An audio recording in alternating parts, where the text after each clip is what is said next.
Okay, we're ready for the January 8th, 2019 work session for the Board of Mayor and Aldermen, and Happy New Year to all of our watchers, and Happy New Year's to everybody in the audience.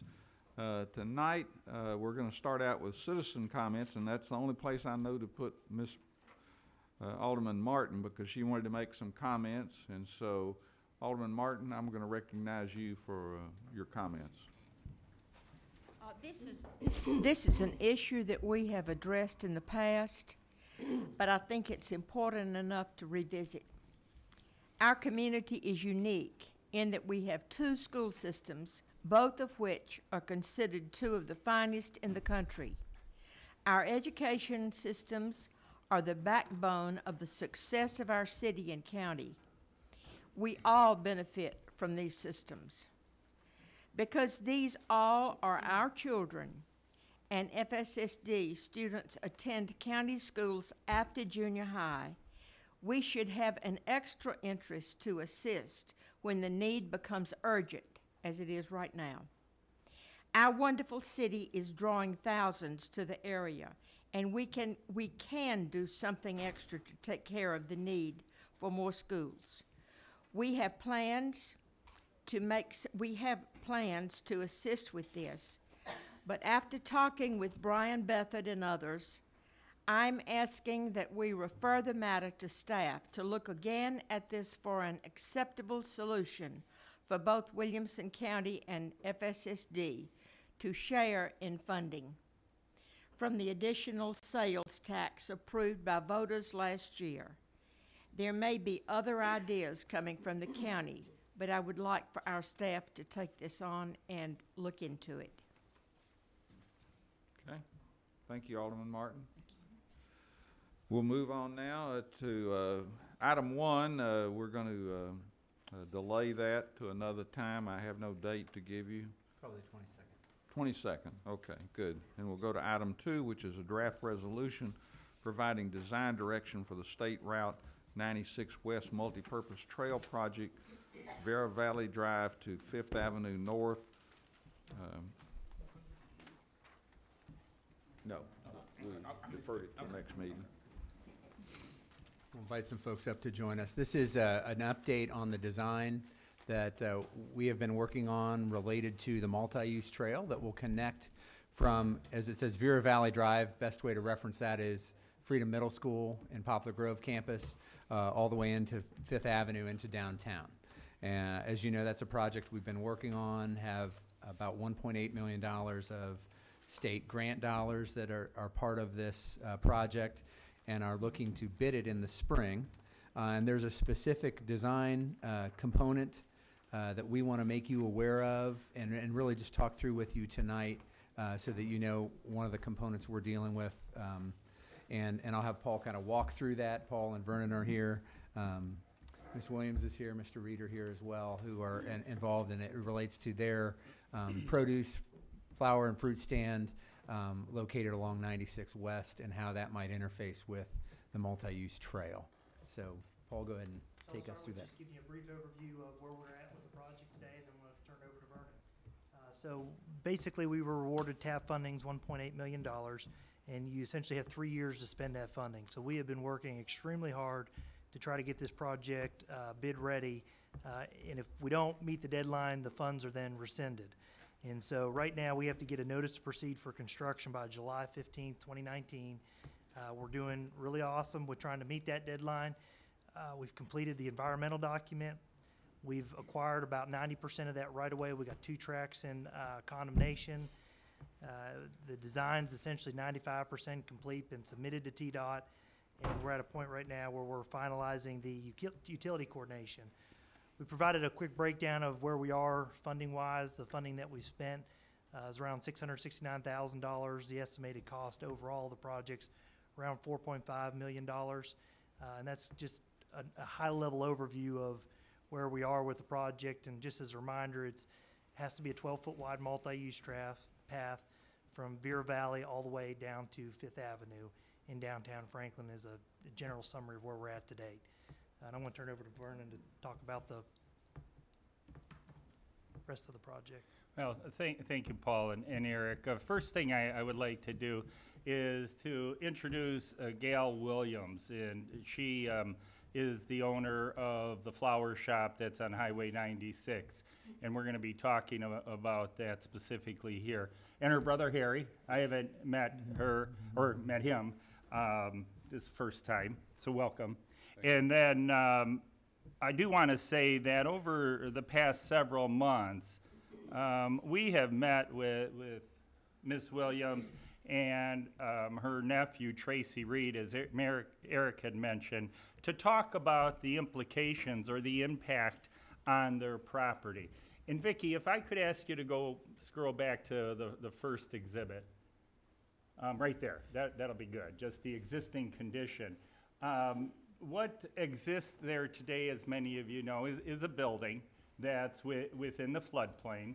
And there's a sewer easement that goes partially through that building. And then out in front of that building, there is a canopy that where some of the merchandise, flowers, fruit, landscape materials are displayed. And for many years, people have parked on the shoulder of 96 to frequent Ms. Williams' business. And as I mentioned, we've had very cordial conversations, several of them, more than several, to talk about what we might be able to do, because on this particular section of the property, we don't need to encroach on Ms. Williams' property.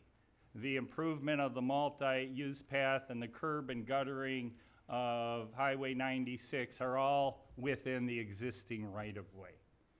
And as you might be able to assume right now, is that if once we put in that multi-use path and the curb and gutter, parking will no longer exist along Highway 96.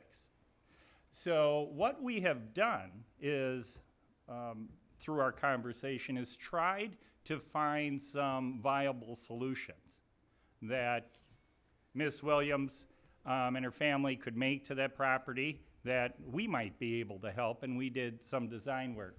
So we're going to take you through 3 or 4 exhibits of what we thought might be possible. So the next slide, that shows the existing canopy, in which hasn't been constructed according to building codes, and Ms. Williams knows needs to be removed. To the next exhibit, please. Okay. What we looked at with this exhibit is to the right side, and that triangular piece is owned by another property owner. And they are not inclined to do anything with that piece at this time. So we had originally looked at trying to provide a drive entrance to Highway 96 and then a parking area on Ms. Williams' property. Just to give you an idea, because this is within the floodplain, it would need to be pervious pavers. An improvement of that nature probably encroaches about $600,000 or better. Okay, if we were able to get permission to traverse that private property owner's property. Is that buying the property or just No, doing the parking? just putting the parking in on her property.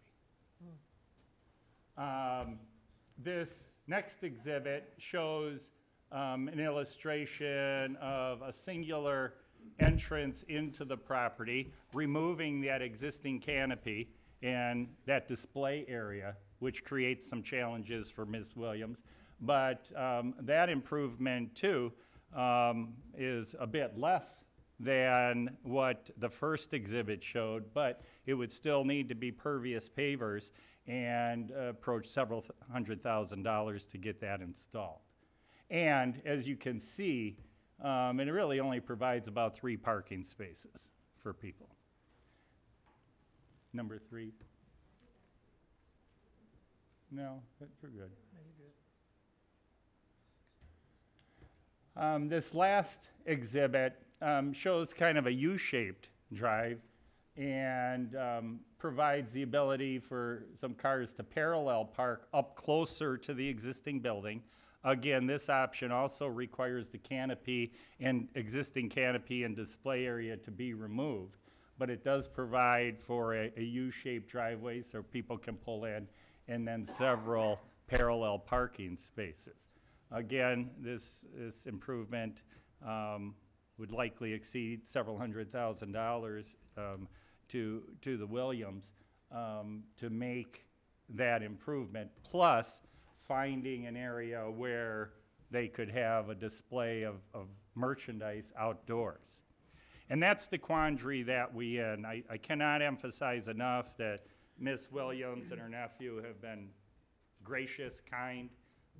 We've exhausted many different options, and we wanted to bring this to your attention because it will impact their business, even though that we don't need to purchase any right-of-way or anything from them to complete this improvement. Anything else, Paul? No, Vernon's No? done a great job explaining it all. And then if Ms. Williams might want to share her thoughts. Well, we've come up, we've talked about everything we know to talk about, and my brother went down there and measured today, and even with that parking, we don't see, any way to do it. You've got stakes down there that she said her fence would have to come down, that you would be using 10 foot of the front of her property. Yeah, as it stands today, we don't need any construction easements or any right-of-way whatsoever from the property, the way it's designed. So those stakes are, They They're- must be old or mismarked at this point. no, they're new stakes, and she was told that her fence would have to come down Now, if the fence is for in them the, to, yeah, it just depends. If the fence is in the right-of-way, then yes, it would have to come down. but if it's it's in on the her right-of-way. property. Well, the first guy told me it would have to come down, and 10 foot of the tables would come off, and that was where they would park their trucks while they were building. And then if we wanted it back, when they got through with the project, then they would put it back. So I, with 100% confidence, know at this point, we're not going to, the project does not require us to go on your property at all. Okay. And As on this designed. parking lot, you're talking about several $100,000 to fix. It's already paved up to the front door. So why would it be several $100,000 to fix it? Well, we could put the driveway right back where it is today, that the concrete structure, and just tie it back in. Obviously, it doesn't go anywhere. But the second you start getting onto private property and building a parking lot, then you suddenly have to hire a design professional. You have to come through the development review process to make sure it meets all of our zoning requirements. Landscaping gets added onto it. You're doing a substantial amount of work in the floodplain, so there'll be permitting involved associated with that. It's a complicated job, and it's a very small and challenging site. So we're given high-level estimates. You really don't know what it's gonna cost until you get into the nitty-gritty design. Just given high-level budgetary numbers as to what could be done. Well, I'm What just would it going take? by the payments there and the price you're calling. I've just got a price to pave my driveway, which is 9 times bigger than this area you're talking about for $39,000. Yeah, And I'm just wondering how we come up with hundreds of thousands to fix something there to start with. My thing is, you're talking about starting right at their busiest time, so you're gonna shut them down for a year, even if you do this, or longer. I don't know how long it'll take. What you're talking about is just a sidewalk through there, right? It would be a multi-use trail, which is a requirement of the grants. It's 12 feet of concrete, 12-foot wide trail. Wide sidewalk. Yeah. What business are you talking about?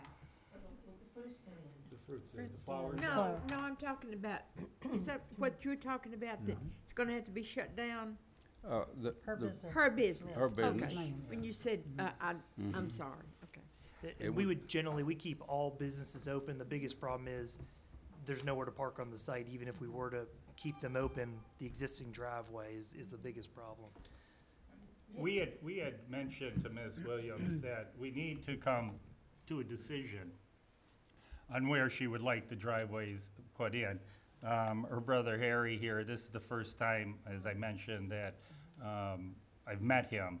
So we have gone through a lot of these options with her and her nephew Tracy Reed previously. But it's hard to find a solution because the property's in the floodplain. It's over a sewer easement, and as we know, the redevelopment within a floodplain is costly. And, you know, we've tried to exhaust every option that we could assist her sister with. I've got Alderman Berger, Alderman Bransford, then Alderman Peterson. Gail, didn't you tell me at one time when we were talking about this, when you're looking at your property there, over to the right of that property, which is, what direction is that? That's actually East. northeast, I guess it's east. Yeah. Did you tell me that there's some open land or something there that we could actually put in parking there? Or is it, do Well, you know there's, who owns that? What's going on there? there's, on both sides of us, Earl Tywater's daughter Cheryl, she owns both that. And see, that's what I was hoping, that they would build a parking area there, and then that way the city would still own it, but they could actually just pull in the end there and park, and we would still have all ours. To the east of that? Yes, ma'am. Have we looked at that? I mean, is that a possibility? But that would be on someone else's property. Right. Could you lease that from them for parking? We'll see, again, that's in the flood zone, and that's a big drop-off there, plus the city has that big sewer thing right there on it, too. I just thought there was some area up there you could park. Because we pull in up there quite a And then bit. there's the big field between us and the gas station. Yeah. Unfortunately, we've looked at multiple options, and to Well, answer his question, this is probably the least expensive option here. The other one was expanding out into the floodplain, which had a lot of fill. Then you get into design requirements of trying to make sure Well, that you're not impacting the floodway. for a small business and the type of business she runs, I mean, it's not, I don't know how you would do that, hundreds of thousands of dollars to do that. I don't know how you would do it. So my question is, how do we help you? Is there any way to help them stay in business there and still comply and still be able to have the availability of parking? Yeah. If I could, and Alderman not Berger, break the bank. that's the question, and Ms. Williams will attest to that's what we've asked her from the start of this, is there anything the city could do to assist you? And I had even mentioned, and we discussed, perhaps she could move over to where her nephew has their property over in near Bicentennial Park, but that was an option for them. We also looked at maybe approaching the property from the rear, but that wouldn't be convenient for customers to park and traverse the floodway and floodplain to get to their property. So I'm trying to illustrate that our conversations have tried to been exhaustive of all the options available to them. So tell me why it would not be feasible to do it from the rear? I mean, even though there's floodplain, you can still have parking back there. You could still have an entranceway on floodplain. You'd be crossing a part of Sharps Branch, which would require a box culvert to be installed, a flood study. So Can it then be we're done? getting- Yes, it can be. So then we're getting into a lot of funding. It's just how much Yeah. is it gonna cost, and Okay, And then carrying right, too purchased far. goods out is And you can't is not drive over there. convenient in this Okay. type Yeah. of business. And then, I'll have you after Alderman Peterson. You need a short-term fix and you need a long-term fix, because during construction, there will be, during the busy season, I would think that you will be selling your produce. Across the street, It sounds crazy. Is there anything, so if I park across the street and run across that busy street, like I say, it sounds silly after I think about it, but is there anything that we can do there to do in the construction that, that they could have some business to take place? Yeah, I mean, during construction, Because it'll be a slower, the business entrance can remain open. The Okay. problem is there's nowhere to park. No. Because right now, all the parking is occurring in state right of way. yeah, All. And it's All of it. extremely dangerous. yeah. Mhm, So it it's- is. that's Alderman all. Peterson? It's a little bit of a- First of all, whenever we talked about the 12-foot sidewalk, this was the property that I was thinking about was going to be a problem, and I mentioned it. I mean, I am a customer. And I want to ask a further question, though, and I don't remember, under the canopy, is that paved right now? Yes, ma'am. It is, isn't it? Mhm. So, is there any way is that what you're talking about on this exhibit right here, using that as the parking, the already paved, or are you gonna have to put pervious surface on there? I mean, if it's already there, that's one thing. No, I mean, and honestly, we probably wouldn't go with the pervious in this case, but if they had a spot where they could get parking, that would be great. We could put in a driveway entrance and they could utilize it. I don't think it's gonna accommodate any more than 2 to 3 vehicles. The problem comes in when they start trying to expand the parking lot, complying with zoning, then you suddenly have to get into going to planning commission, et cetera, which is much more than a small business can generally handle. Now, if there was a solution just to go in and pave a small section of it, we could probably do that under the project and as part of the driveway and it not be a problem. But again, at most, you're gonna get 2 to 3 spots, maybe Like 3. somebody spilled a truck of asphalt. Just kidding. Pretty much, yes. Right. We can justify driveway ties in essentially. Have we looked at the dimension of that Yeah. existing paved area to see how much we would need to add to it to make it usable? If you go back to that first exhibit, Vicky, it shows, this is the exhibit that shows the concrete the best. It's where the drive used to be. Yeah. Okay, that one. I assume that it's this today. I'd have Is to. that where you're talking about? Look Is at that Miss the paved Williams. area? Yeah, look Mr. back Reed, there, is that- he's gonna, Okay, Concrete, right. look. look here. in the Point to it, back. Paul. Okay. Yeah. You looking right here? Or Is this here, yeah. concrete still? It's, They're saying here, No, Bill, over right here, here. he's over here. Okay, Is that concrete still there today? right Show- there on the front where our show her tables The white, are. yeah. Most of that's concrete except a little section over by the mailbox, and that's gravel. Right. But the rest of that's concrete all the way over, excuse me, to the little slice of pie, as they call it. So It's yes, paved all the way to that. we could easily Okay. tie that in. It doesn't have to go through planning commission or zoning or anything like that. That's the driveway. She would more than likely have to remove her temporary structure and figure out a way to We would. reconfigure site to make parking work Mhm. almost immediately. But how many feet was that? The way he was measuring a while ago Well, from the fence, to the building. you would have to have the drive up against the fence for a subcompact car to be able to park, unless they parked lengthways in front of the building. It's about 30 feet from that fence to the front of the building.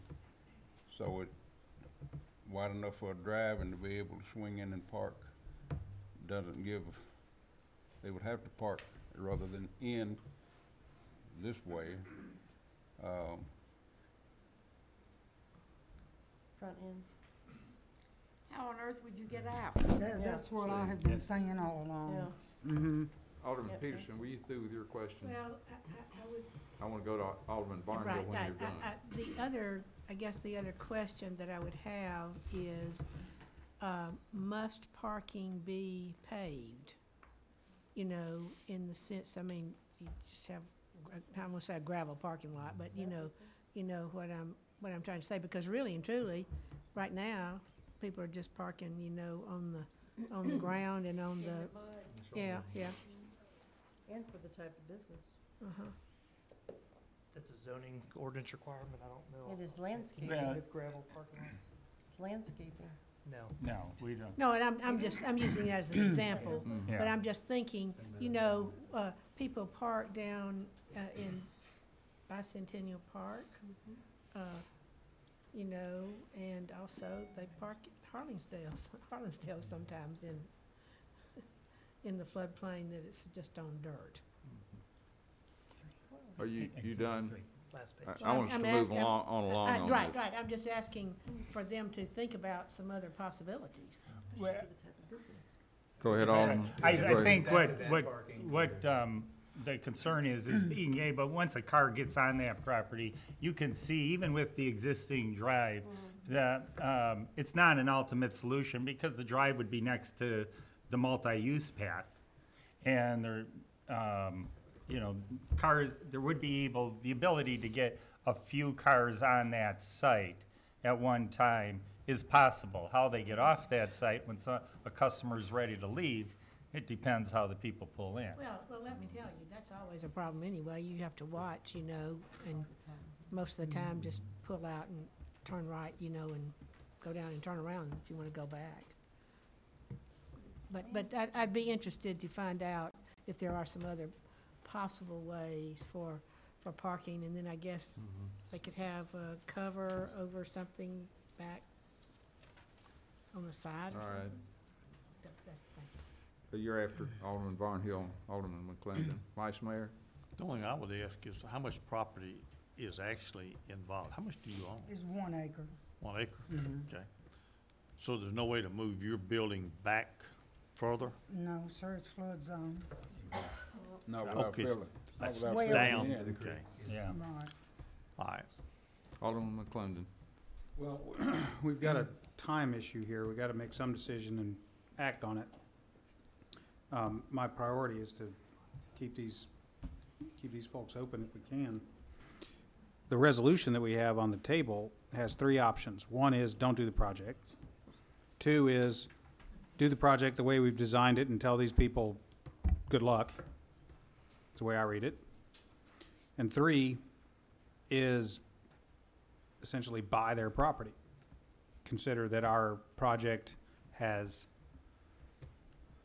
inversely condemned theirs, meaning rendered it without the value it used to have, and just buy it from them, and then say good luck. Those are the 3 options that are on the resolution. To be honest with you, I don't love any of them, but I understand that it's been a long process to try to get here. If you had to pick one of those options, which one would you prefer? And assuming you don't like any of those options, what would be better? Option 1, we don't do the project. I think that's gonna be a tough sell. Option 2 is we do the project and tell you good luck. We don't make any accommodations or anything for you.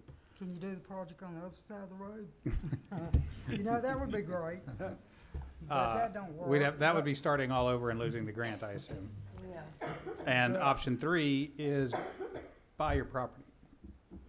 Now, if you had to pick one of those, which one do you like? And assuming that you don't like any of them, and I assume you don't, then Well- what can we do? What can we do to have this project run on time, I but really also don't help you know. out? I really don't know what we can do. I love my business, and I love my customers, and I don't want to go out of business, but, Why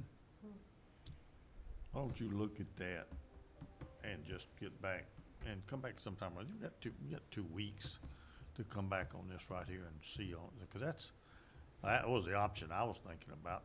We went on Hillsborough Road and we bought people out on Hillsborough Road when we did that project there. So I'm not, Yeah, we bought whole properties Yeah. even when we didn't take the, Yep. I mean, when we killed the parking on the hair salon building, I think we let the contractor use the building and then scraped it. Yep. So, We did. And the city has We did. property along 11th Avenue adjacent to the fire hall in Johnson Elementary. So I would like for that to be looked at and see if there's any kind of an opportunity, where those Yeah, will. I did have one other comment Okay, slash I question. didn't- Yeah. I This just would be want- for legal. Mhm. would it be possible to exercise eminent domain over the pie shape in order to accomplish one of the sketches that was shown or not? And you don't have to tell me the answer now if you don't know, that's fine, but. be convinced that it's for a public purpose. And if we can do that, maybe, I mean, for a cost. Well, let me ask you this, how much parking do you think we could get on that pie shape? And what, if any, public parking have we provided along this multi-use trail? Wow. We didn't provide any trailhead parking. That was another option that we had discussed internally. That goes back really to the first Exhibit 1. If we could pull that one up, Vicki, it's the third sheet, I think. So we don't have a place that, let's just say you wanted to just stroll out to Founder's Point and back. We don't have a place that you could park and pull your stroller out and do that. So to do this, we would have to pay fair market, under the grant, pay fair market value for the area, whatever we deem we want to have a trailhead, and we could purchase it and build it, and that's where we came up with a cost of around $600-some thousand to do a trailhead type parking here, given In that area the there. restraints. Or you could try to do it privately without TDOT or federal funding, meaning separate from them, which is what I would recommend. Okay, so I don't want, I mean, Which gets you maybe 4 or 5 parking spaces. Yes. well, there's probably not but 4 or 5 makeshift spaces out there today. That's right. And there's none, when we finish this project, No. there will be fewer Yeah. places to legally park along this multi-use trail, Oh, There will be zero. none. Be none. right? Get what I'm driving at? Yeah. So That's that's enough All for right, I me. want to go back to my statement about the property along 11th Avenue. I mean, I really want this to be explored, and you maybe know what I'm talking about. It's I the- don't know what you're talking about. Okay, there is between the fire hall. There's the fire and- station. And Johnson, where you're turning into the school, across from the McLemore House Museum. Okay. There's a stretch of, I would think, city land. I don't know, I don't the know that we own city-owned it. property. Okay. No, I don't think so. We have the station So you lot, think but I that's, don't think we that's have. the fire hall or the school property? I think, no, I think what we did was we swapped that property for that acre down there to put the fire hall on, and we gave John, the FSSD, that property. That was 4 or 5. Well, I just row want, houses. if that's, Okay. Yeah. yeah. We can just- look at the yeah, other, I just so- want to make sure I knew. I'm gonna move us along, because, and I think that staff has some direction, to move forward and explore a couple of the options that were mentioned. You know, I don't think anybody wants to miss the opportunity for the multipurpose trail for No. connectivity, but I think there's been some interesting points made and some interesting, options in addition discussed. Thank you, Alderman McClendon. So if it's okay, we'll move on, and then we'll, Let me make one comment. We may need to look at this as a separate project. Trailhead parking? Yes. Yeah, I don't, that's For fine. the benefit of moving this project I got forward it. in the time that we need, we may Yeah. need Yeah. to segregate those two I and assume make that. a trailhead parking, a city We'll do it separate than the project. grant, we'll do it separate than the grant, do it, if we do it, we'll do it separate than the grant, separate from the money. Okay. And, you know, if we can get 6 or 8 or 10 trailhead parking places in there, that'd be nice. Some of those people might buy some plants. okay, Thank thank you. We're gonna go through a series of, things with, Mr. Holzen now. We've put him off 2 meetings in a row. At least. And we're going to be considering items 3 through 8. And the first one is, basically all of them are restripings. Is that correct, Mr. Holzen? Yes, Mayor. So if I could Changes just, in traffic control. We'll just- yeah, I'm just going to say that and let you start. Okay, so just as an introduction to this, a lot of these, during the parking study, one of the first tasks our consultant had to do was determine how many existing parking spaces we had in the downtown core area. A lot of our streets don't have pavement markings on them in the downtown area. So we scoped as part of that is to come up with pavement marking plans that are reasonable and should be implemented throughout the downtown to help establish that base parking count. When they did that, they did identify some issues as it relates to parking, and what we had said is we would bring those forward separate from the parking study after the parking study to highlight those and allow us to do some more investigation on them and make a recommendation. The other thing is, as we continue to grow as a city, it is, at least in my opinion, more and more important for us to help designate where it is appropriate to park and where it is not appropriate to park. And so that's where a lot of these are coming from. Others are coming from petitions, and then some are coming from resident requests where we didn't plan to go in there and do a pavement marking plan, but they requested us to do that. And we'll highlight those as we go through them. The first one is at Third Avenue. The other thing I would just add real quick is this has been before our Capital Investment Committee a couple times. We did also facilitate a public meeting, both a morning meeting and an evening meeting, to just gain some further input from downtown residents and downtown businesses. So that has been incorporated in what we're bringing forward to you tonight. And the CIC recommended that we bring this to the full board for overview and discussion. And some of these are probably going to be no-brainers, move them on. Others may need a little more discussion and review. And so we'll just run through all these and see what your feedback is. An appropriate comment by move this one on. You want a motion? No, we can't do that, but I'm talking about maybe a hint. Yeah, we're ready to move forward. Oh, it should be. Go in to the folder. ordinance, and then there's a It attachment that has the image. should be no, The exhibit. exhibit comments, That's yes. what you want the It exhibit. should be in the folder if that's working. Actually, if you go to the ordinance, though, the third page is The third page of the is ordinance the- is good. But I got a, third page of the ordinance shows it. I also have an exhibit that shows the crash history too. Okay, Oh, okay. Well, Exhibit you know, comments. for some of these, like this one, like the first one, I don't think there's a We'll problem. go ahead and describe it and move through. Okay, and- so the first one, basically, we looked at the intersection, there's a sight distance issue, we pulled the crash data for 5 years, there were 3 crashes. All of them are associated with sight distance issue, 2 of them are angled. One of them, they shot forward because they tried to avoid a car, reading the accident report there. If you go to the second page, it shows the minimum sight distance, and what we're looking at for sight distance, typically, there's 2 types. There's turning sight distance and stopping sight distance. We usually look at turning sight distance. So the distance you need to be able to see a vehicle and make a decision whether to make a left turn or a right turn. In this case, what you see up there in red is the sight distance that is required. It was overlooked during the design process of the job, and so what we're recommending here is to eliminate the sight problem, you could simply install a 3-way stop sign. The other option would be to try to eliminate the parking, and we didn't think that was a good idea in the downtown area. So given in the fact that it was in the park system, ultimately we recommended just putting in a 3-way stop. Good. Next. On that one, if we do that, let's put a big blinky thing up there to let people know it's coming. We can Thank do you. that. Because some of us might drive through there a lot. No, That will be for all of these. no, that, there, I've thought of another place there where we need to do that too, so good idea, Okay. thank you. Okay, number 4. Number 4, we'll pull up the exhibit. This is related to the intersection of First Avenue South and Church Street. Looking at the 5-year crash history, there's 5 angled crashes all going the exact same direction. There's 1 rear end crash, and what it is a vehicle backed up to avoid hitting a car. So there's a total of 6 crashes, all of them associated with sight distance. The next page again shows the minimum required sight distance. Ultimately, again, it's the same options. You can eliminate parking or you can go with a 3-way stop. We went with a 3-way stop, just being the preferred option to avoid eliminating parking. It's not the best solution for moving traffic in the downtown, but we're also not trying to push traffic through our downtown like you are some of your other arterial collector roadways.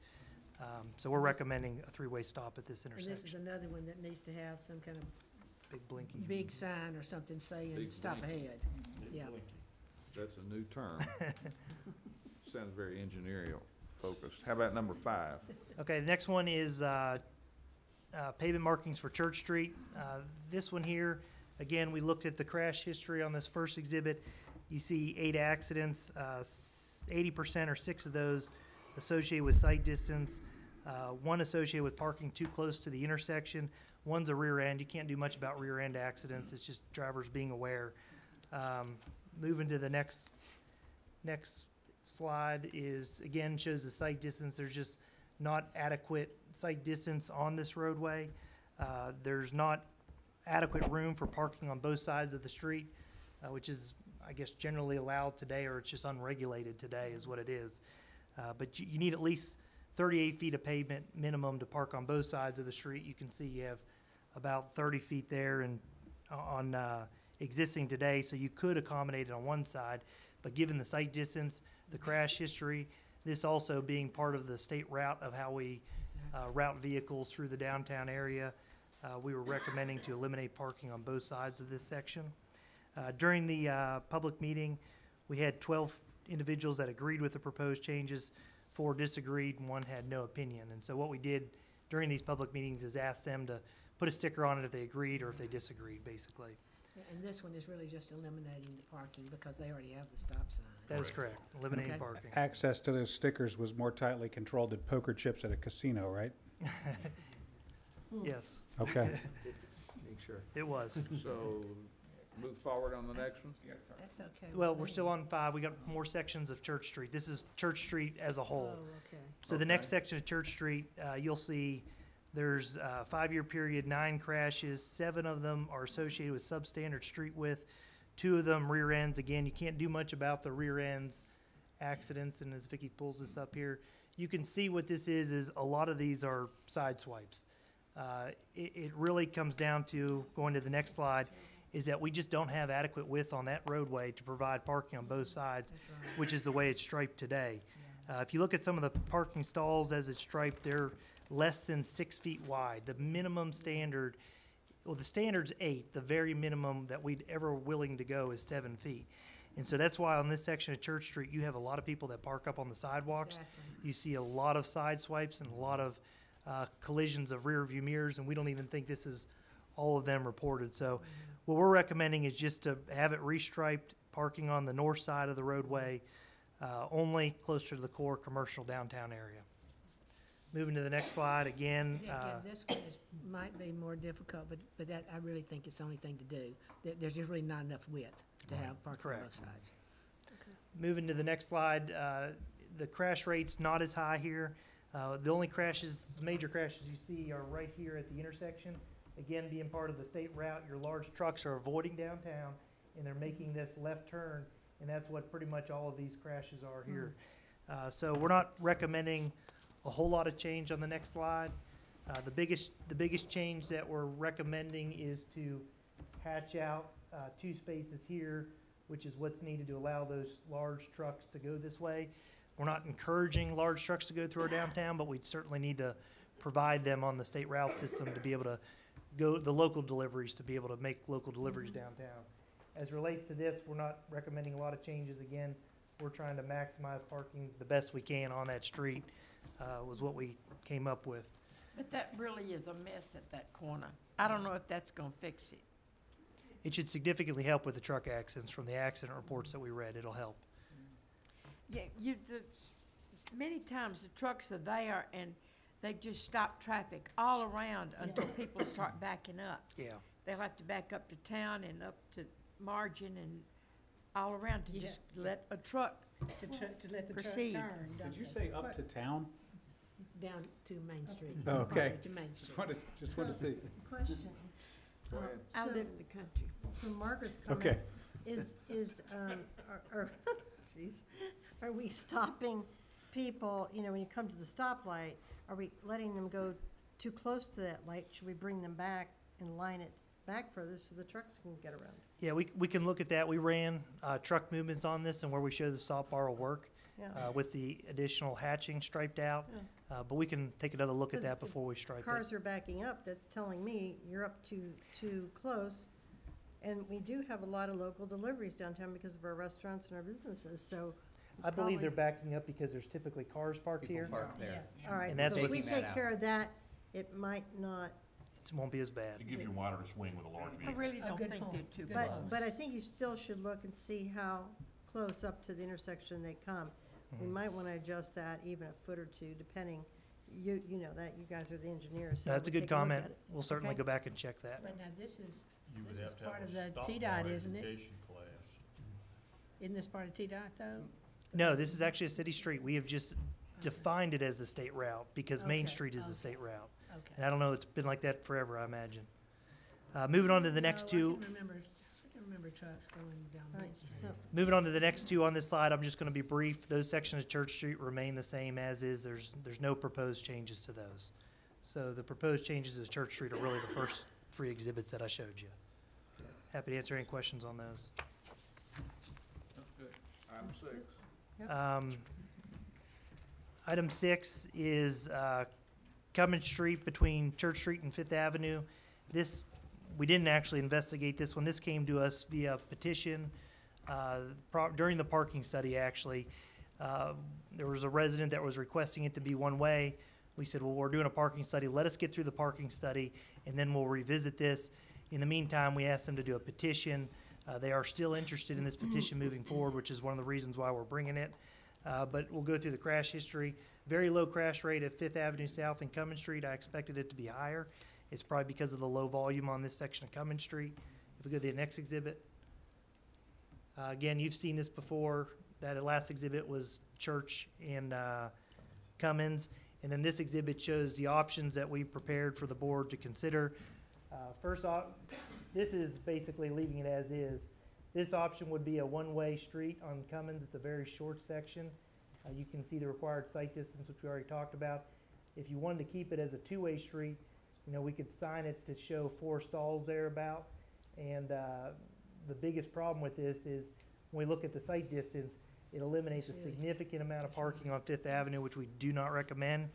I will say that we did approach the Downtown Neighborhood Association.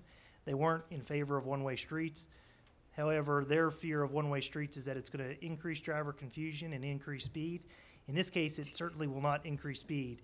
It increases speed when you start having one-way pairs and you're really pushing traffic through the downtown. A small section like this would not have a big increase in speed. This is the one block. the too, one just block. this one And block. Very Parliament- similar to the other section of West Let Main. me just say one thing. They did not understand that if this was not made one way, that you were gonna take that parking in front of the church. They Good did point, not good understand point. that. That was not told. So I think that makes all the difference in the world. So ultimately, our recommendation was just to make it a one-way street. It maximizes parking, improves safety. keeps the parking. And that is the option that was the highest level of agreement from the Yeah. folks who participated in the public meetings. Because it still keeps the parking on that. And the way you come out of it is so much better sight-wise than trying to, That funny angle. yes, yes, exactly. So moving on. So the middle one, Item 7. the middle one. Moving on to item 7, this is South Margin Street, implementing a no parking zone on South Margin Street. So right now, South Margin Street does not have a lot of crashes on it at this intersection. You can see 2 crashes here. Both are sight distance related or parking related. So we developed a striping plan as part of the parking study. If you go to the next one, we've continued to refine it based on feedback that we've received.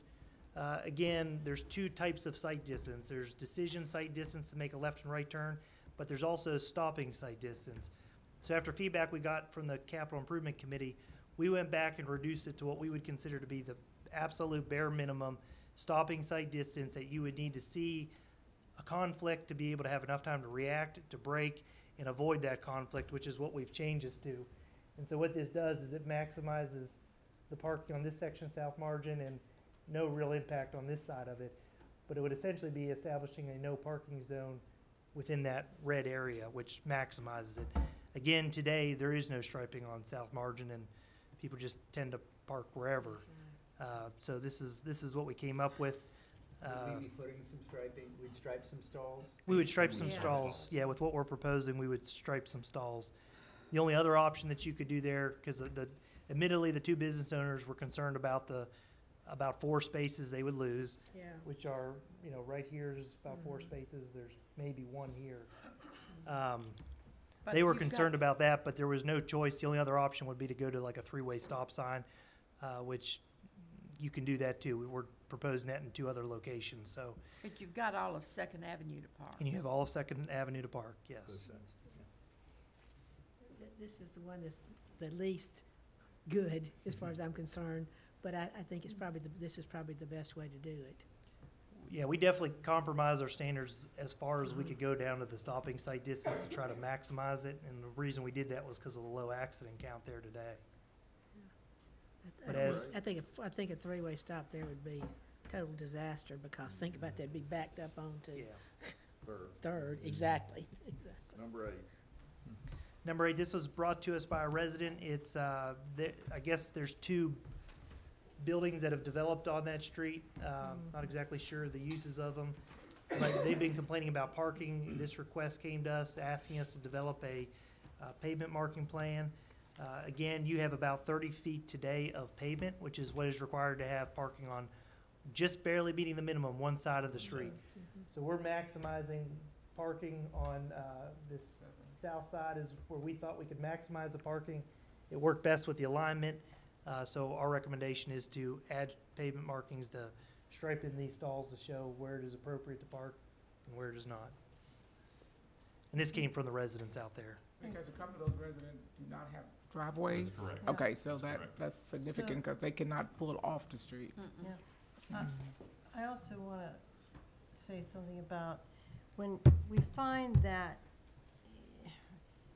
if we find that these residents don't have any on-property parking and they have to park in the street, we probably need to look at doing some kind of signs out in front of their home for resident parking. If you go down to Charleston, you go down to, what's another place that has this, Williamsburg, and some of the people who live in their homes in the historic district, they have to have signs up there and say residential parking, because they have no on-property parking. So if we find that we're gonna have some of these homes that have that, I think we better address that. That is a slippery slope. Yeah, Yeah. and it's coming to us, because the, all over, if you go and study this in Charleston and different places, they have to do that, because if they have no driveway, the only resource they have is to park in front of their home. And if merchants and employees and people are parking in front of their homes, they can't access their own home. So that's gonna be coming to us, I'm sure, Yes, through the it will be. Downtown Association. We've already talked about that. Yeah. So we're gonna have to address that. I just wanted to throw that out there. Ready to move on? All right, item 9, great job there. Franklin Public Arts Commission update. Thanks, Paul. John? Good job, Paul. Hey, Good evening, everyone. Hello? Happy New Year. Happy New Year. The mayor asked if we would just come and give an update on the Franklin Public Arts Commission that we implemented last year. So Gary Volgren's here with Good me, evening. and we're just gonna give you a brief update. So, the first thing we did when we got together is that we took a hard look at the guidelines and made sure that all of those were in place and what they needed to be. And then we walked through the application process. What was that gonna look like? What happens after it came to us? Where would it go? And so forth. So we put all of that into place, got it passed, put that into place. And then we had questions on where could we put art and what art do we already have? Because we weren't really sure about that, and there's no inventory. So we took the 4 districts of the city and we assigned Public Arts Commission members to each district, and they were tasked with going out and taking pictures and saying, we could possibly put public art here or here or here. We're not saying that's exactly where it will go, but at least it's a starting point if something were to come to us. And then we also took pictures and inventoried all the public art that we already have. We don't have a lot, but we do have Chip and we do have Rusty at the factory and different things like that. So, so we took care of all of that, and that took us a couple months just because people are busy and this is a volunteer thing. And then I'm gonna turn it over to Gary to talk about a couple of the other things that we've done. Sure. So being a newly established board, we're just trying to find our feet and find common things that we can pick up and learn from other folks. So we've had the Metro Art Council come speak with us just to give us their thoughts on how things grow, how do you finance things, how do you move forward, process things of that nature, always trying to learn something being newly established. So we'd like to encourage more of those type of meetings so we can engage others who have gone through the same process, basically, to learn how we kind of move forward through this. And we've had 2 applications come before us. One's going to be coming before you within the month, so that's exciting to have 2 applications come to us and recently started. So 2019, we're looking to get before you all to get some ideas and have that presented to you.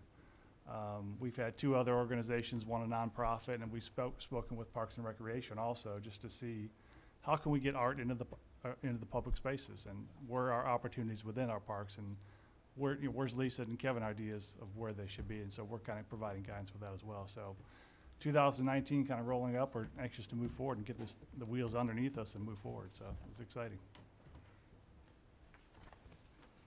Appreciate If the you have any great work, questions. and we look Sounds forward good. to the opportunities you're gonna create. I have a quick question.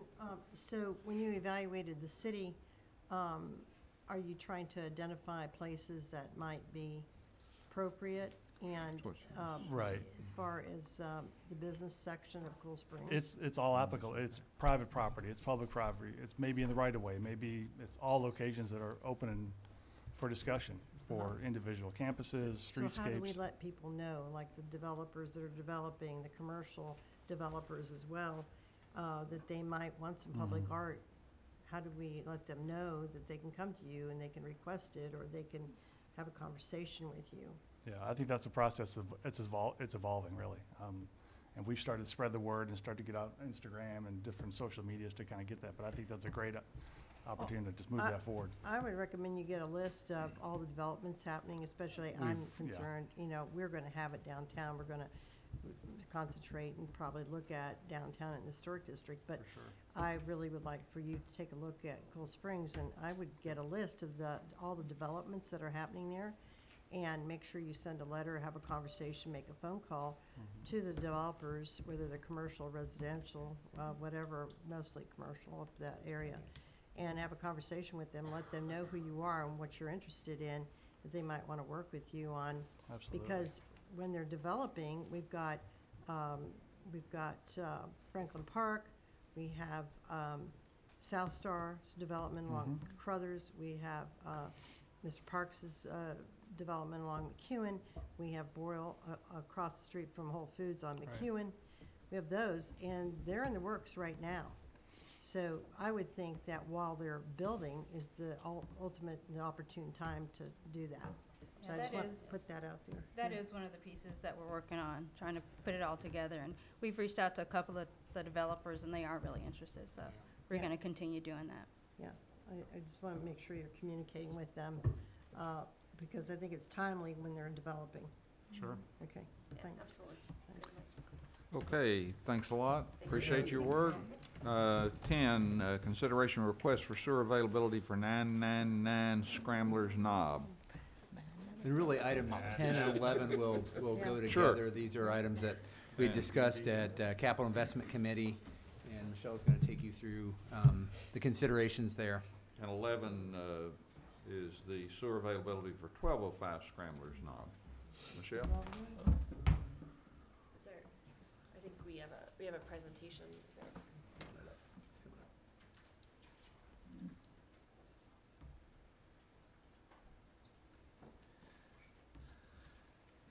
Okay, so, I have a short little presentation that we're gonna go through. For those of the folks on CIC, we'll go through kind of the background of the history of kind of how this has come to be, how this was passed to the larger board items, and then we'll go over the existing conditions. Let's do this. The feasibility of granting these availability requests, the provisions that we have in Title 18, and then we can kind of open it up for discussion. And so the availability requests that we received, so these are both items 10 and 11, are in the Deerfield subdivision, which is in Williamson County, outside the city limits. So you can see the brown area, the kind of yellow area right there. That's the 2 availability requests that we received are on opposite ends of Scrambler's Knob. So if you've driven up in the subdivision, you kind of go the flat area, and then you start hitting the really hilly kind of areas, which this whole neighborhood is on septic. Obviously, sewer is not extremely ideal in this area. So kind of as a timeline of where we are, where we've gotten so far. So on August 29th, we received the availability for 999 Scramblers Knob. Typically, we like to have these turned around within 30 days, but this has kind of opened up a little bit more discussion. So on October 24th, so about a month later, we received the availability for 1205 Scramblers Knob, so on opposite ends of the neighborhood. We went to the CIC, presented the availability because it's in Williamson County on October 25th. And then at that time, 999 was the only availability on that CIC meeting, and that was deferred to we were given the direction of finding some additional information, doing some cost estimates, that sort of stuff. On the next CIC meeting, November 29th, both availabilities were then presented again, and that's when the committee decided to move those to the work session for a larger discussion. And so so this is where we are right now, the work session on January 8th, and then obviously we would vote the next one. So this is kind of a layout of the neighborhood, and it's a little hard to see because I turned on the aerial map of it. So you can see it. There's 3 properties highlighted up here. So 999 is the first property that we received availability for. That's the farthest property up in the northwest corner. 1205 is the other availability, which is this property down here. I have highlighted 1,000 Scramblers Knob because in 2012 they were actually already granted availability, and so they connect to this is Fieldstone Farms right here, and they connect into that cul-de-sac right there, the sewer, the manhole that's in there. They have a service connection directly into that manhole. So we'll move on to the next one.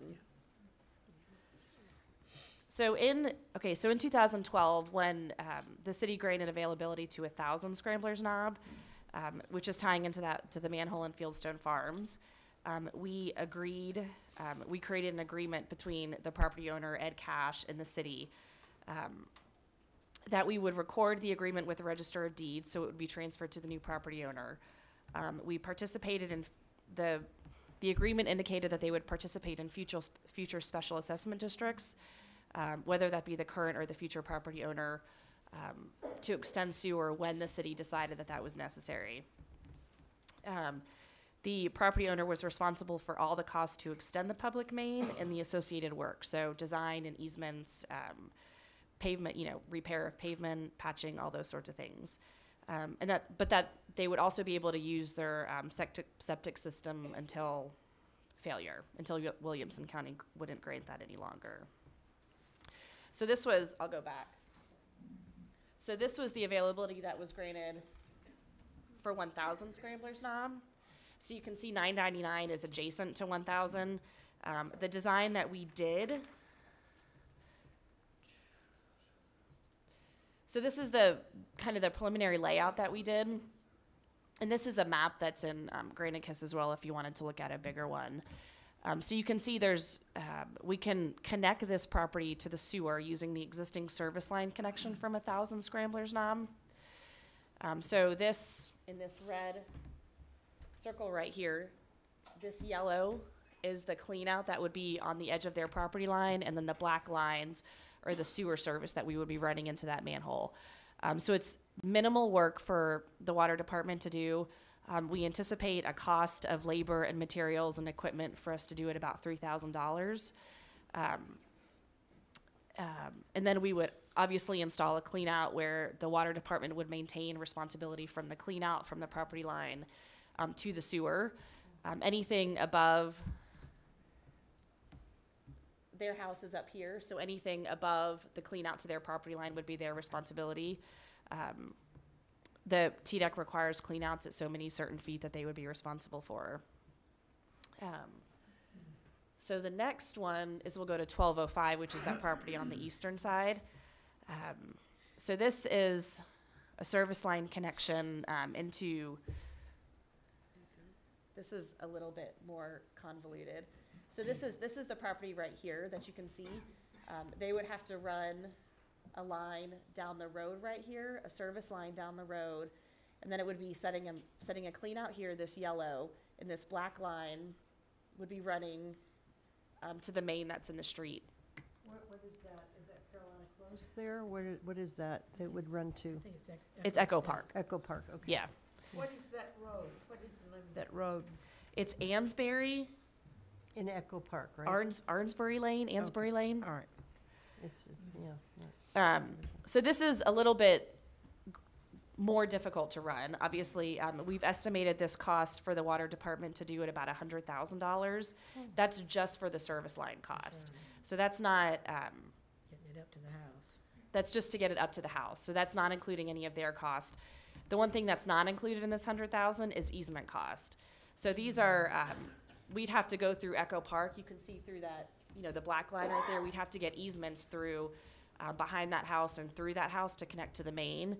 That's not including those costs as well. Those would obviously be at the cost of the owner as well, because we wouldn't be running our main line. The next thing, so obviously, the point of this discussion is that we typically don't like to grow our sewer system piecemeal by adding on individual properties at a time. We then looked at running.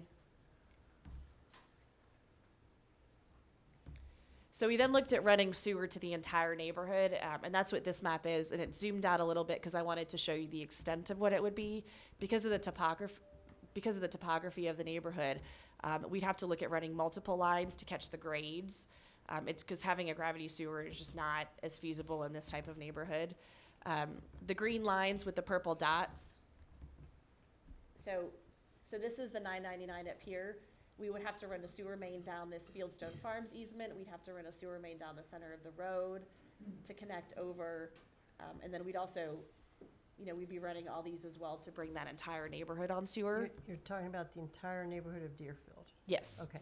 So currently in Williamson County, to bring that in, we've estimated that, so we've done it into zones to kind of estimate that to make it somewhat more feasible. It's about a total cost of $3.4 million. When we've had discussions with the Fulmers, who are the owners of the residents at 999 Scramblers Knob, there doesn't appear to be interest for annexation within the city at this time.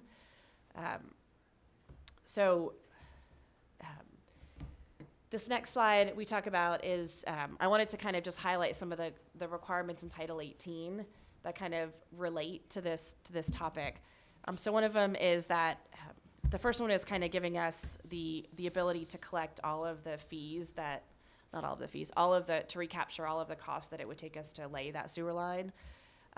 The second one, the construction of sewer lines, in section 209 is that we just simply don't have to provide sewer to everyone, is essentially what that's saying. So with that's kind of where this discussion lands, is kind of bringing this to the board about granting these availabilities. As a general rule, we don't recommend just piecemeal extension of the sewer system.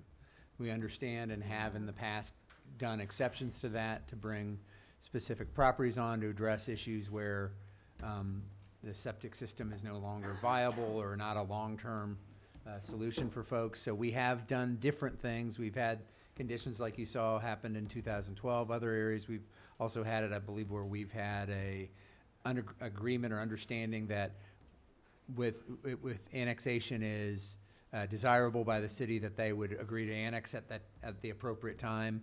And so those are some of the conditions we've used in the past. And every situation's a little bit unique, but have some similar traits to it to what you're considering tonight. So.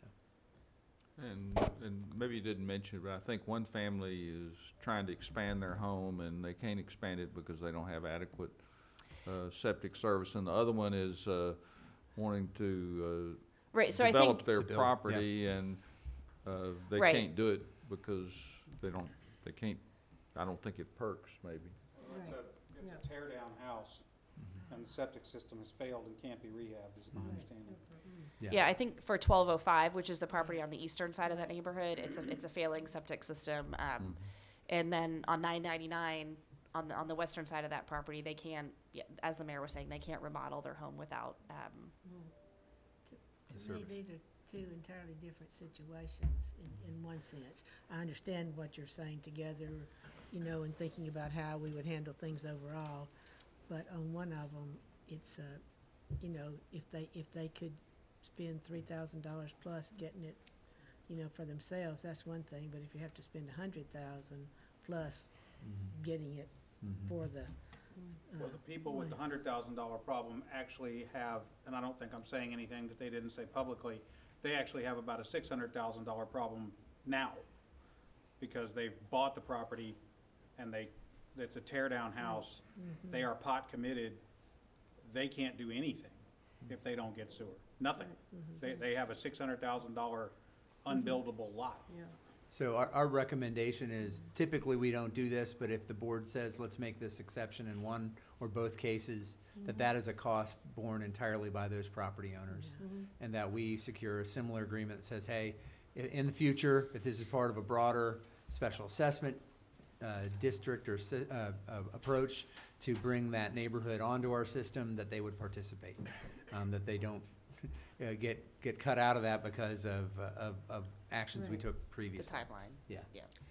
But the 100,000 is not 100,000. That's just Well- to get our sewer to Exactly. their property line. that's right. And that would be not, if we were to ever enter into a special assessment to sewer that entire neighborhood, that would not be the way we would want to run sewer in the long term. Because we would want to catch other houses with the way that we ran that, if that makes any sense. Yeah, this is Yeah, this is it the does. most cost-effective way to serve that single That property. particular, It is not necessarily the most cost-effective way to serve the neighborhood. Right. Has there been any interest in the neighborhood thinking about coming to the city? I don't think so. No.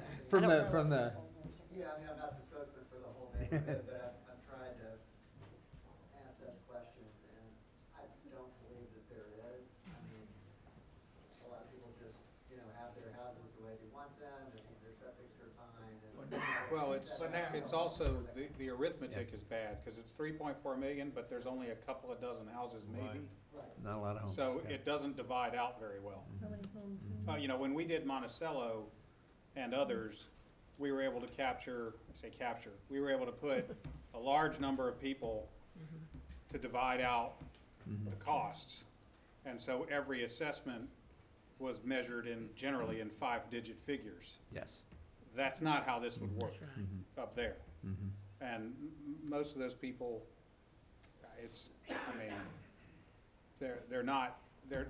Monticello was driven by a very, very high failure rate and health and safety needs. This is a little different. It's ironic, the one that can do it cheaply is a want, the one that is basically going to have a $600,000 loss is the one that is a need in my view, but they're the ones that are looking at another 100,000 to Plus, solve, plus. to recapture the value of the 600 or whatever. They said, they gave us a number, I think it was $600,000 or $700,000 that they've already Right. spent. So is it okay to create a resolution with the options that Mr. Stuckey discussed and bring that to the board at a future voting meeting? To me, I don't remember exactly why we did what we did in 2012. It was probably around the Monticello deal. I mean, from the looks of it, it was extremely easy to connect to sewer. Yeah. I mean, I don't know the reason why. Okay. I think it was minimal cost. for- Similar rationale. Well, Yeah. I mean, I assume that if we ever did go back and retrofit the entire neighborhood, this $100,000 line would be a loss. It would just be, Correct. it'd be gone.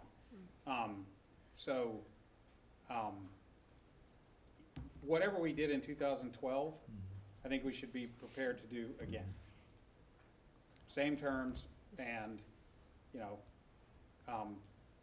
keep it, I'm not sure why, I guess I could dream up reasons, but I'm not sure why we ever had this unwritten rule. As best as I can tell, has never actually been a codified, voted upon policy.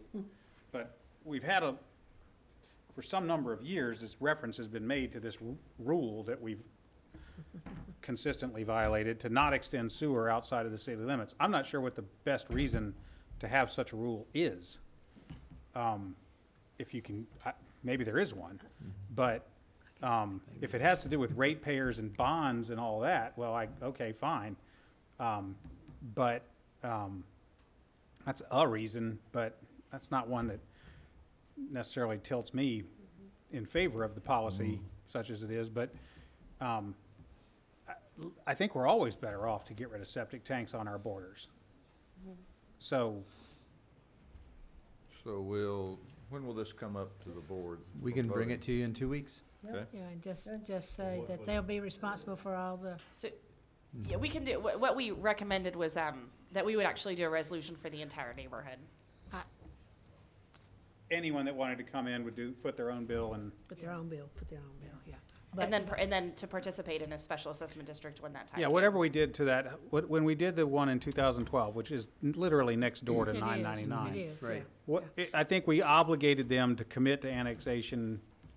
If and when. Isn't that what we talked about, was that? I know we did that in some situations, I'm not sure about this one, but we did obligate them to be part of any future special assessment. Okay, that's fair, that seems fair to me. And then let's get it to a vote. We've got one property owner that is literally dead in the water, until we get this done, and another that is hung up on plans that they'd like to move forward on that have been pending for them for months.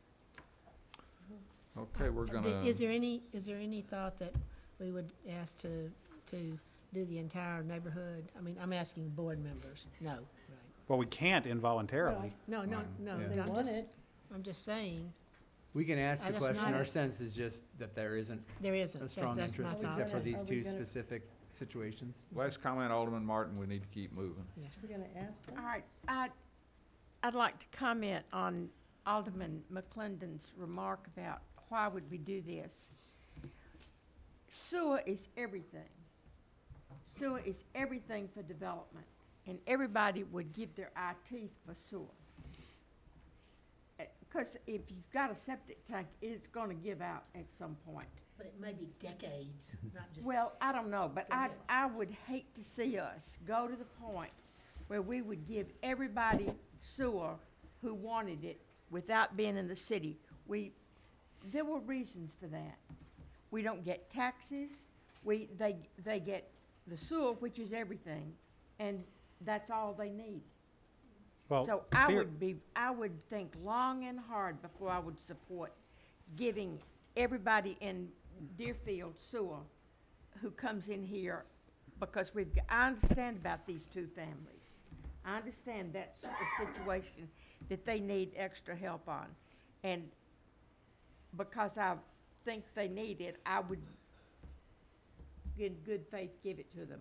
But I certainly would not open Deerfield or any other neighborhood to total sewer availability with no strings attached.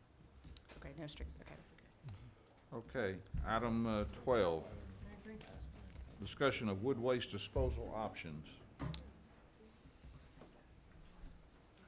That's good. Jack Tucker, our sanitation director, and Mark Hilty come up and join us. This is an opportunity to change some of our operating practices that we believe can add efficiency to how we operate, and we'll let Jack and Mark take it away. Well, first and foremost, as always, thank you for the time. I know how important everybody's time is. What we have looked at over the last year are options to deal with the wood waste that's generated within the city of Franklin. It's not just a Franklin problem, it's a regional problem. And we want to address it in a long-term solution rather than a short-term option. So to give you a little background, we collect about 3,500 to 4,000 tons a year What is, at curb. let's start with this, what's wood waste? Residential wood waste from people's yards that they put out at curb, Okay, you're talking about like branches, branches, the things that are cut Small and trees stacked, in some and/or the cases. things that are in the brown recyclable bags? Correct. correct, Okay, gotcha, yard waste. all right. and that's about 4,000 tons a year. Currently, that equates to about 175 tractor trailer loads at 20 tons plus a load after it's been ground. We use a big Mobart wood grinding commercial grinder with an extremely large diesel engine, and if any of you have been to the site and seen back where it sits in the back, it's back in an area that's butted up now in a residential area. We had an agreement when I came to the city of Franklin with the county to take our wood chips once we ground them to offset our cost to operate the BOPA facility. At a point in time last year, they notified us, I think it was beginning July of last year, that they would no longer take our wood chips for free and would charge us $40 a ton. If I could make a, yes, sir. Yes, sir. Mm-hmm. I'd like to make a clarification. Alderman McClendon, you had mentioned the brown bags as well. A lot of the brown bags go out to Lula Lane for composting, so that operation is still going on. The excess brown bags do get hauled off to a landfill currently, so just. Yeah, we still maintain we mulch it and, or what grind they it need and, for their compost Yep. in the brown bag. So I just wanted to clarify that point. So that brings us to 4 options. One being staying status quo. Found that we could take it to our landfill contract in outside of Clarksville at a gate rate of $6 a ton. Or we can go to Williamson County for $40 a ton. That's tipping fee, not gas. That's tipping fee. Right. Okay. Alternative Waste is a little site in Nashville that I'm skeptical could even handle our volume, but they did quote us $13 a ton gate rate. And if we handle on site, we're looking at an end result of 175 tons of ash that we would be responsible for, which we would hope could be used in part of the compost operations. And I got a little bit ahead of myself, but Yeah. So go ahead. For the purpose of this math here, we assume that it would go to bi-county landfill as municipal solid waste at a gate rate of $35 a ton, including hauling, so. And the end result is there's really no comparison in what we could go to in relatively short term by actually burning on site the wood waste. The savings are substantial. And what we're proposing is called an air curtain burner. And this system was actually suggested to me by TDEC. I have several friends and know several people in TDEC, and I addressed our problem as well as the mid-state problem with wood waste, and they said, have you looked at an air curtain burner? And I said, no, but if you guys are supportive of it, of course I will. And I took that opportunity, and I've been to a couple, one down in Memphis, to observe and get some firsthand knowledge of what the process entailed. And then did further research on the cost of the equipment. And what you wind up with is for every 100 tons of wood you put through this burner, you have 10 tons or less, more likely less, more probably like 5 tons of ash. That stops us from picking up at curb, we bring it to our site, we have to unload it, then we have to take time and load it into the grinder, which if any of you guys have ever had the opportunity to be down there when the grinder's operating, it's quite remarkable and quite dangerous. It'll spit things out at you occasionally, and you definitely have to have hard hats and glasses on, not to mention the dust and the diesel noise and smoke. This burner, it's actually to put it simple, is a huge 30-yard, 40-yard box that's got a very thick, high-grade fire brick line. And it's also got a fan system that goes down the top side of one long edge. And it's either powered by a diesel or electric motor. We preferred and looked at the electric motor version versus having a diesel engine running. And this particular machine we're looking at can burn 5 to 7 tons an hour. We already have the loader that we use to load the wood chipper. We've already got a little 1-ton truck that we can use to haul our ash that we generate. So we're not looking at spending more money to do this. We look to get a high capital value of our wood grinder that would basically offset the cost to purchase this item, plus some. Are you saying that all you'll have left is the ash? Yes, ma'am. Ash and char. And what do you do with that? You either landfill it, or you can potentially use it in the compost operation. What does it run on? Electricity. So there's two versions of it. There's a diesel version and there's an electric version. We're proposing to go with an electric version. Obviously you get lesser noise with the electric version. You get rid of the chipper? Yes. We would get rid of the We would. grinder, yeah. Put it in perspective, the grinder cost, we have some costs in here what the grinder is, but it's $800,000+ to replace. It's 1,050 horsepower diesel motor. It's a massive piece of equipment adjacent to a residential site. And actually, That's saving a lot right there. Well, the carbon footprint is Right. a lot less burning than it is using the grinder. well, what about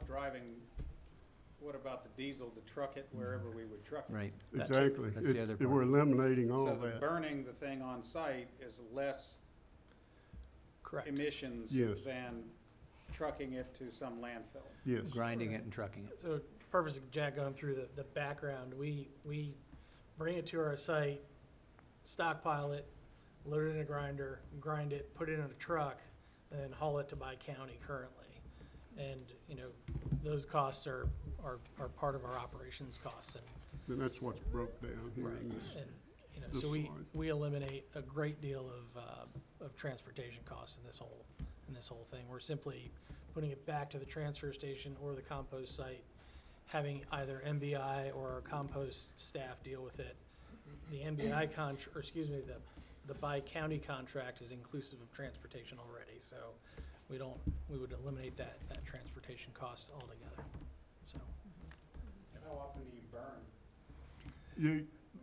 We would be operating 4 days a week during peak seasons, but probably less than that over the average per week over a year. Of course, you don't burn when it's raining. Well, that's what I was gonna say, when it's wet, you just wait. Yeah, that's fine. Our volume, it's more than adequate for the volume that we take in to sustain a few days of not burning and then catching up. The way we collect now at curb with the knuckle boom, in theory, there's occasions I perceive that the truck will go out and come back in and possibly the operator load it straight from the truck with the boom straight into the burner and never hit the ground. And that'd be ideal, but of course, you can't sustain that always because of weather problems. The big things with the state are 300, it can't be within 300 feet of a occupied structure. We do have identified a site on our existing site that's actually takes it totally away from the residential area and moves it back towards the cement plant in that direction. I like fire as much as anyone, but there's a cool So- factor about the grinder, right? So if we could go ahead and wrap up, what's the financial model and why do we want to do this? And, because we need to move on, Jack. Status quo, we're spending $158,000 or will a year, and if we go to the burner, we'll be spending $20,000. Yeah, that's the. You buried the lead. That's the short That should have version. been that should have been the lead in. So you buried the lead. So really, if we go to just kind of the final breakdown here, the estimated cost is about $160,000 to purchase the equipment, get the site prepped. And we would expect after we work this into our operation is to sell the surplus equipment. We would anticipate about $350,000, excuse me, on sale of the grinder, one road tractor and trailer. And so we kind of have a net revenue there of $190,000. So And that's conservative. that's a conservative number on the sale of the grinder, so. And then the operational Yeah, benefit. and then there's an operations benefit by reducing one person, so. Great. Yeah, sounds good. Item 13, Thank you. January 15th, the CIP rankings are due. So we're about a week away, and we just wanted to give you a very quick check-in. Jonathan's got the spreadsheet, if there's any questions of how that's working. Is it the last and final? Unless you request any changes, and Yeah. so far, yes. This is it. I just don't like being head faked with those first ones. Yeah. Or maybe Colin, did you put yours Well, in, Margaret? the only, I don't know. Okay. I want to ask for a show of hands who's turned it in, but I'm gonna come out of this office and put mine in. Yeah, Make yeah, sure I we got just the sit down and latest hold our version. hand as we Yeah. spend this money. Oh. So It's daunting. there's two worksheets in the workbook. The second that actually says projects is the list of projects used to populate the original. One thing you'll notice is that it actually has the cost is a little bit different from what you've seen in the past. So we've actually revised the cost on some of the projects, but what we've also done, you'll see in column E there is total estimated project cost. We also took out what any cost water and sewer would pay towards that project. If there's a major component from water and sewer, or if there's outside funding that's already been secured, like any kind of grant funding, or like in McEwen Phase 5's case, half the funding comes from Brentwood, so that's accounted for here. And the cost you would see on the spreadsheet is the very last column, that column H. That's the total cost you would see. So the numbers will differ from what you've seen previously, but that's the reason why. You'll pull up the city-only cost. Correct. The city general capital The cost cost. that will come up is this. On your first spreadsheet. So And that's E- where the 150 million comes in. Yeah. so Yeah, that E number is- will is populate city on its cost? own. No, H is city cost.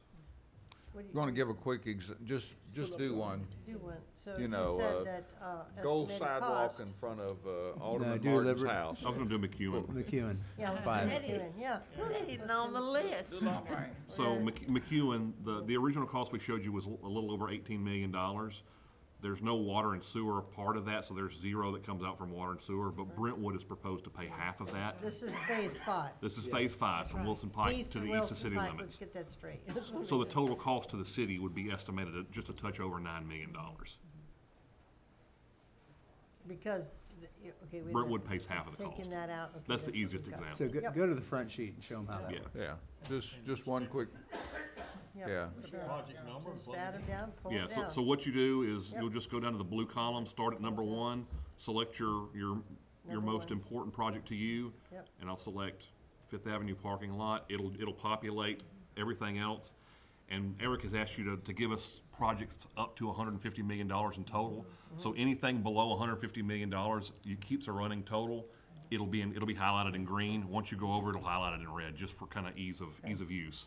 And as I add to it, you'll kind of see another one pop up. But we are asking you to give it to us in priority order. this is in Up to order. 150 million. Up in to order. 150. How many items are in that drop-down box? There, let's see here. Too many. Is that everything? There's a in the whole bunch. world? It's everything we've talked about, minus projects that have already been funded, Okay.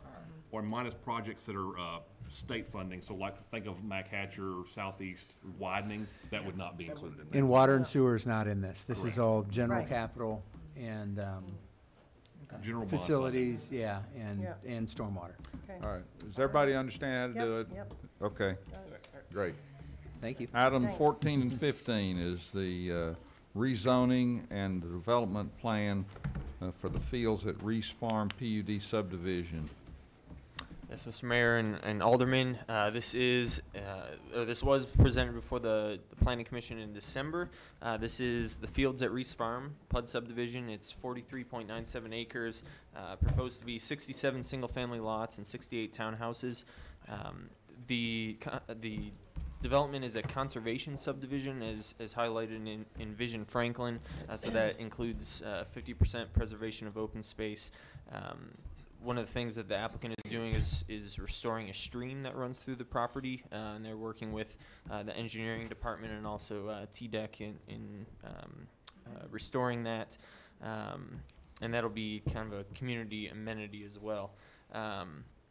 There's within the development, there's a number of lot sizes or differing lot sizes, which is something that's encouraged in Vision Franklin. There's some that are a little bit smaller, which are it's a little bit inconsistent, but there's a number of open spaces and places within the development that are well designed and provide a good layout. So. I'm going to take the liberty to ask Greg Gamble. He says there's been some modifications since we had our joint conceptual workshop.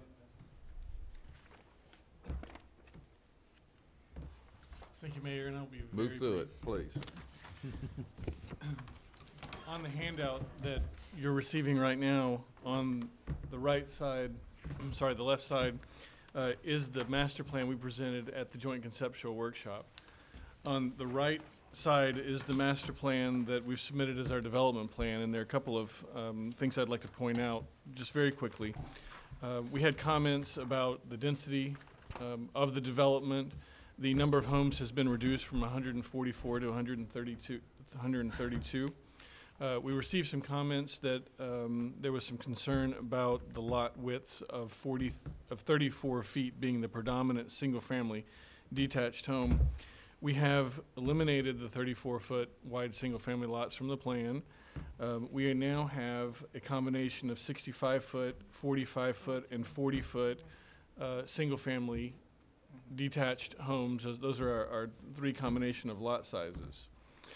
In Vision Franklin, it says that in this northwest quadrant of Mac Hatcher, that townhomes are an acceptable building type, as long as it's built in character of West Haven. West Haven also has single-family lots that range between 33 feet in size up to, in keeping with what we're proposing, the larger 60-foot lots. So West Haven has a large range of single-family home types, and we are put together a plan that is consistent with that aspect of Envision Franklin.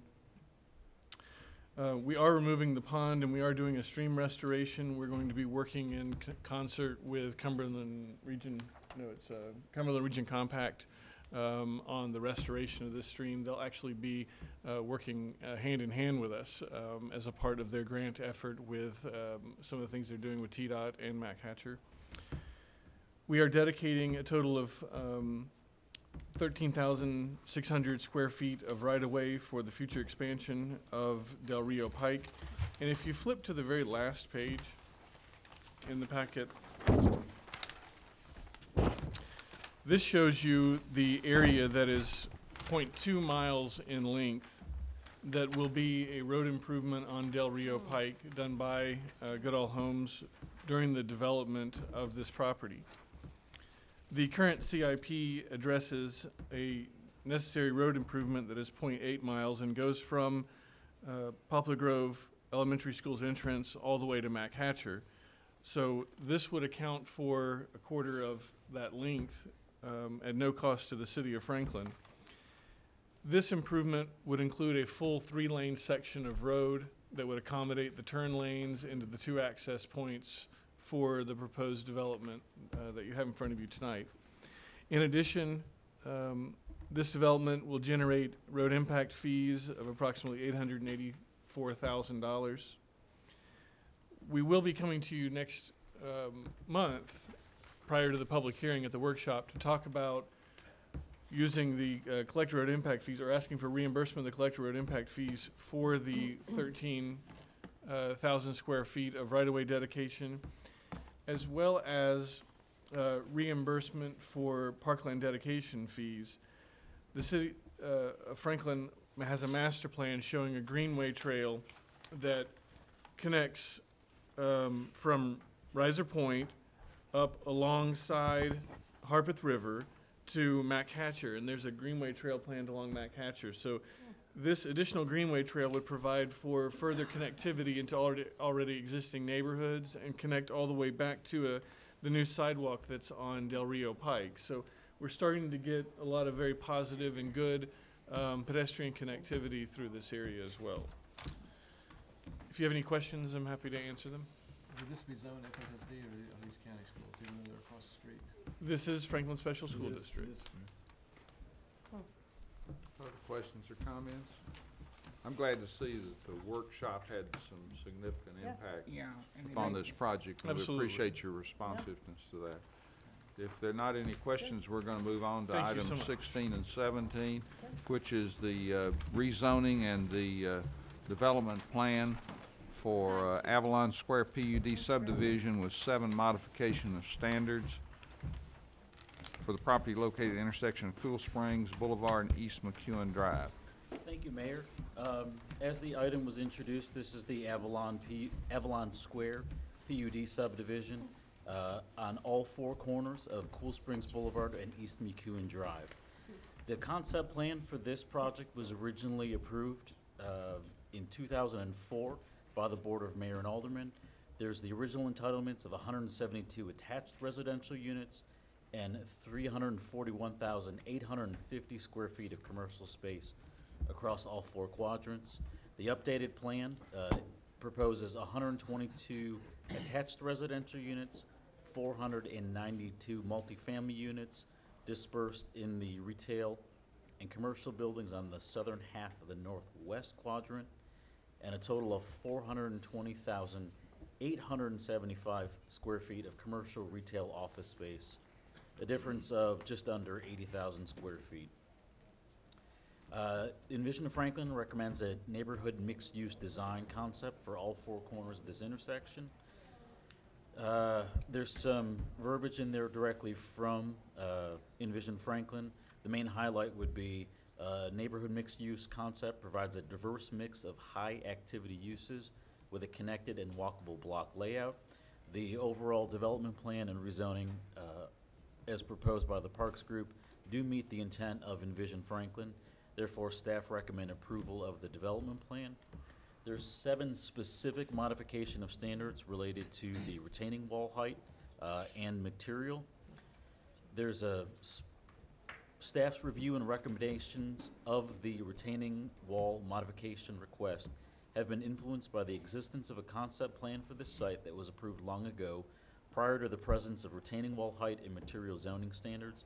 Staff considers this a very special case, and there's a specific map of each of the modification of standards request and their locations.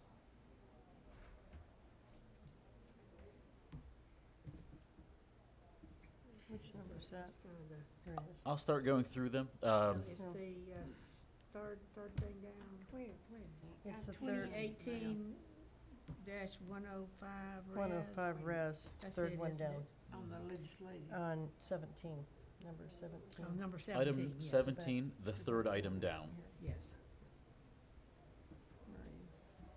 17, go down 17, third one down. Next one down. read them, I know, yeah, I know, I do that too. I get it mixed. So each one of the locations are labeled with a letter.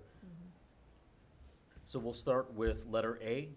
The request is for 2 walls for a total change of 18 feet of grade change. Grading must be kept to a minimum under the TVA line easement. Staff and the applicant agree there are no other solutions other than a modification of standards for this location. Modification of standards 2 is location B identified on the map. Again, 17 feet of change in 2 walls. Grading must be kept to a minimum under the TVA line easement. Staff and applicant agree there are no other solutions. Modification of standards request number 3, location C on the map. The applicant has requested one wall integrated into the refuge center building with a maximum height of 18 feet. The staff finds that this structure will be highly visible from East McEwen Drive, as there is no landscape buffer or buildings placed in front of this highly visible corner. Therefore, staff recommends disapproval of modification of standards number 3. Modification of standards request number 4 is location D on the map. The applicant has requested 2 walls, 9 feet and 8 feet, with a maximum height of 17 total feet of change. The placement of the traffic signal and the minimum vehicle stacking required for that intersection necessitated the driveway length and size, preventing the applicant from meeting the retaining wall height. Staff recommended approval of modification of standards request number 4. Modification of standards request number 5 is location E on the map. 2 walls with a maximum height, total grade change of 17 feet, maintaining the structural stability of the existing fire station lot and the required minimum roadway intersection spacing requirements on Cool Springs Boulevard, condense the land needed to comply with the zoning ordinance standard. Staff recommend approval of modification of standards request number 5. Modification of standards request number 6 is location F on the map. The applicant has requested 2 walls, both of 12 feet with a maximum height of 24 total feet. The required minimum roadway intersection spacing on Cool Springs Boulevard and East McEwen Drive necessitated a retaining wall to construct any driveway entrance into this quadrant of the development. Staff and the applicant agree the retaining walls are a way to minimize disturbance to the existing hill and the existing residential units in Avalon subdivision along Beauchamp Circle, Guinevere's Retreat Court, and Countess Nicole Court. Staff recommends approval of modification of standards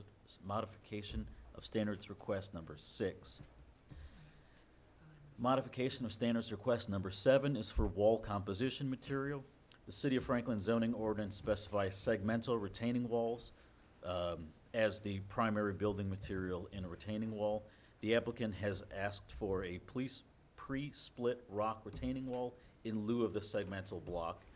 Engineering staff has no objections over the long-term stability or drainage issue with the use of this material over segmental blocks.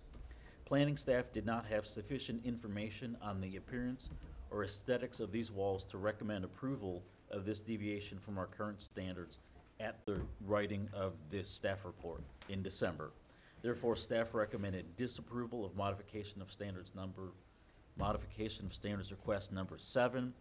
Planning Commission agreed with staff and left the item up to the board to decide. So is there further, on that last one, is there a little change maybe from the staff recommendation? Do we have a visual for that?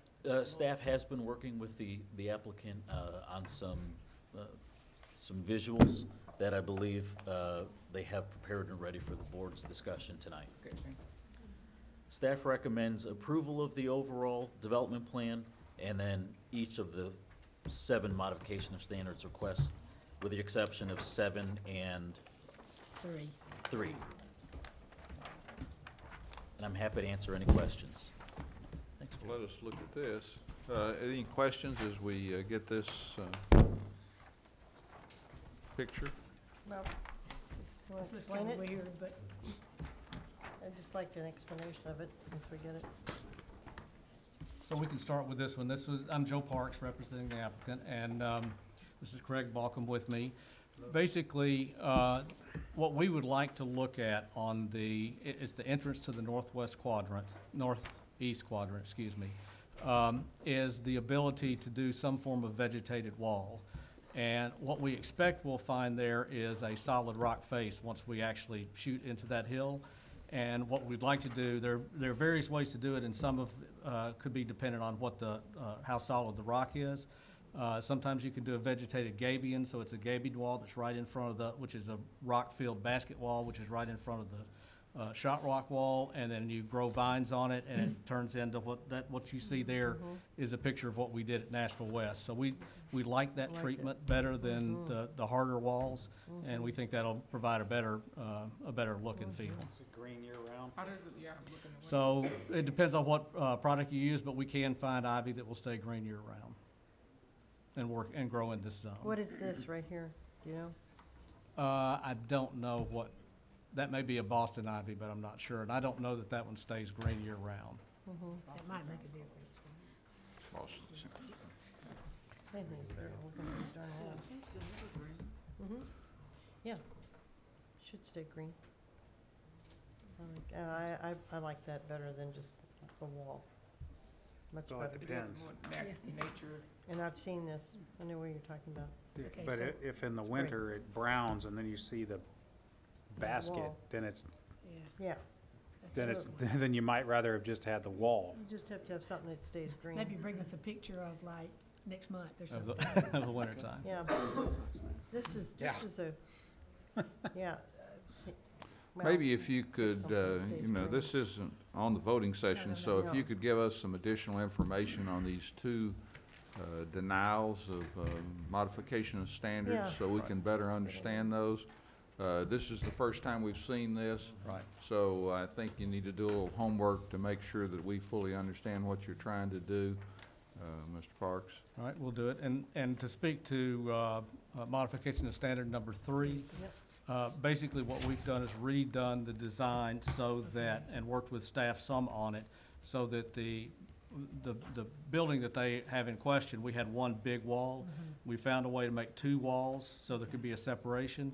It's also the trash building. So what we're doing is we're picking up trash throughout the entire development, and it goes to one compactor location. It's actually a building that is conditioned and is inside, so it's a better facility. And what we've done is we've connected it to the building next to it, so basically it's going to look like the building is all one building. And then it has the 2 walls, which is similar to what we have in front of the other building that's next to McEwen.